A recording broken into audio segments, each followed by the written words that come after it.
Hi, my PCOS girly. Yes, this one is for you. I know the frustration, confusing doctor visits, and the fear that pregnancy may never happen. Today, I'm going to share the real reasons PCOS is holding you back, and more importantly, the 3 actionable steps that you can start using right now to support ovulation, restore fertility, and take control of your cycles. No more guesswork. No more waiting for answers that never come. This is the clarity you've been looking for. So grab a notebook, get ready to take action, and let's dive in.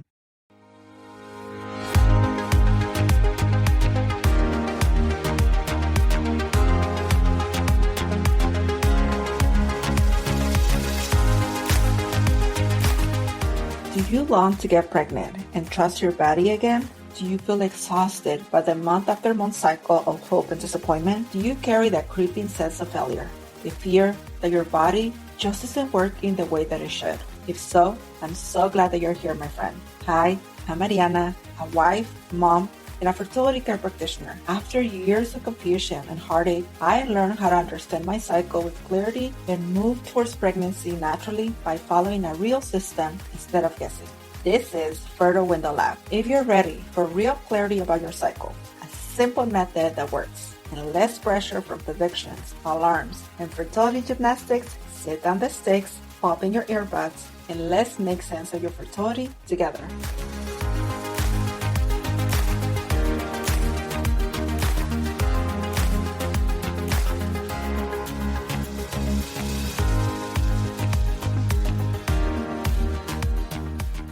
Before we dive in, if you're navigating PCOS or trying to get pregnant, come join us inside my Facebook community. That's where we go deeper, ask real questions, and get real support. The link is in the show notes. I remember going to the doctor because I had sharp pain in my left side, and the area was tender. The doctor ordered an ultrasound, and I had to wait 2 weeks for that appointment. Before that appointment, I was asked to drink lots of water just to be ready for the test.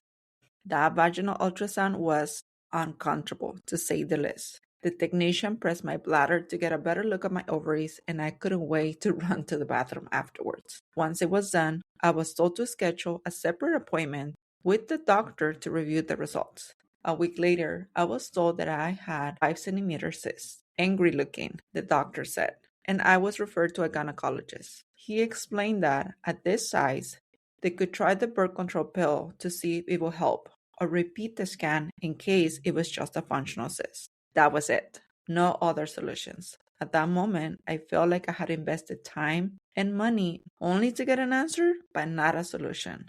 Years later, when I started teaching other women how to care for their fertility, I realized my experience wasn't unique.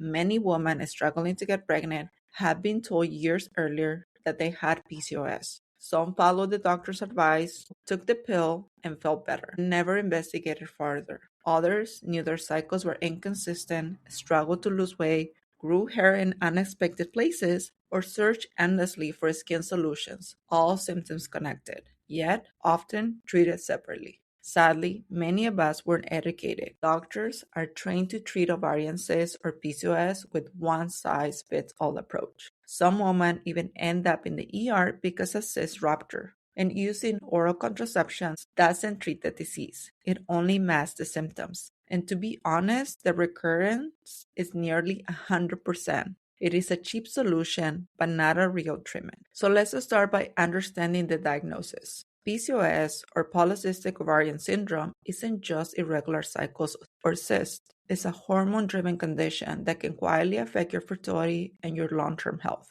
And if you're trying to get pregnant, this matters because PCOS disrupts ovulation, meaning conception might not happen when you expect it or at all, without addressing the root cause. But fertility isn't the only thing at risk. Women with PCOS have higher likelihood of developing serious health issues later, like type 2 diabetes, hypertension, heart disease, abnormal uterine bleeding, and even certain cancers. A proper diagnosis involves labs, hormone testing, and sometimes ultrasounds. Elevated androgens, LH, FSH imbalances, and insulin irregularities are signals that your body needs support. Ignoring them may make getting pregnant more difficult and quietly increases the long-term health risk. So now let's talk about the long-term medical impact. PCOS, we know that affects more than fertility. Women with PCOS have higher rates of obesity, abnormal hair growth, skin issues, and by the age of 40, 40% will develop type 2 diabetes. Heart attacks and cardiovascular disease risks are up to 7 times higher. Hypertension, usually like growth factor issues, and even chronic fatigue are reported more often. These factors make fertility more complicated, not because ovulation is disrupted, but because your body hormonal environment is out of balance. Taking steps to address overall health improves both conception chances and long term quality of life. So, yes, monitor sugar and insulin is key for somebody that has been diagnosed with polycystic ovaries. Now, let's zoom in into infertility and PCOS. Infertility is common in PCOS due to irregular cycles, ovulatory defects, endometriosis, cervical mucus limitations, and insulin resistance. PCOS doesn't just delay conception, it creates multiple fertility barriers that need to be addressed together. So, how you start addressing it? We need to support ovulation with nutrition, lifestyle, and medical guidance, the triple-decker approach. Let's start with step 1. Work with a physician, ideally an upper doctor, who investigate the root causes of infertility instead of masking the symptoms. Surgical NAPRO technology can correct issues like endometriosis, blocked tubes, fibroids, or polycystic ovaries and restore normal reproductive function. Treating the root cause improves your chance of conceiving naturally, rather than relying on temporary fixes. But how do you look for an NAPRO doctor? Use the NAPRO search tool to find a certified provider near you. Yes, there are providers all over the world, so you don't need to fear that there might not be one near you. If you cannot find one nearby, ask your doctor for a diagnostic procedure like hysteroscopy or laparoscopy and focus on treatment that restore organ and hormonal function. Restoring reproductive function gives your body the best chance for successful conception. Step number 2, adjust your diet for hormone imbalance. Adopt a Mediterranean low-carb diet to reduce insulin resistance